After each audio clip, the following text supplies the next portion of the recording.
அந்த ஆத்மா தனக்கு நடந்தது எல்லாத்தையும் சொல்லுது. எனக்குன்னு ஒரு தண்ணி ஃபேக்டரி இருந்தது, அதுல நான் ரொம்ப நியாயமா இருப்பேன். ஆனா என்ன ஒருத்தன் ஏமாத்திட்டான்.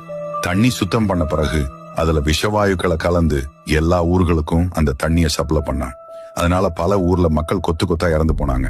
இதனால என்னோட ஃபேக்டரிக்கு சீல் வச்சுட்டாங்க.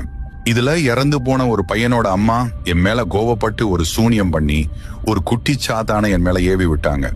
அதனால எனக்கு ஒரு தீராத தாகம் ஏற்பட்டு நான் ரொம்ப கஷ்டப்பட்டேன்.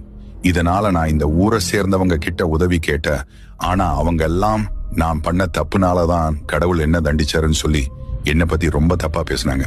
இந்த வலியை தாங்க முடியாம தான் நான் தற்கொலை பண்ணி இறந்து போனேன்.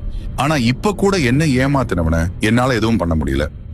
ஏன்னா பைபிள், குரான், அப்புறம் கருட புராணம்னு எல்லா புத்தகத்திலையும் தற்கொலை பண்ணிக்கிறது பெரிய பாவம்னு சொல்லியிருக்கிறாங்க. அது மட்டும் இல்லாம அப்படி தற்கொலை பண்ணி இறந்து போற ஆத்மாக்கள் எல்லாம் தண்டிக்கப்பட்டு அவங்களோட ஆசை நிறைவேறாத வரைக்கும் இதே பூமியில தான் இருப்பாங்கன்னு போட்டிருக்கோம்னு சொல்லுச்சு. இந்த மாதிரி பேய் கதைகள் நம்ம இன்ஸ்டாகிராம் பேஜ்ல டெய்லி ஒண்ணு போடுவோம். அதை பார்க்க நம்மளை ஃபாலோ பண்ணிக்கோங்க.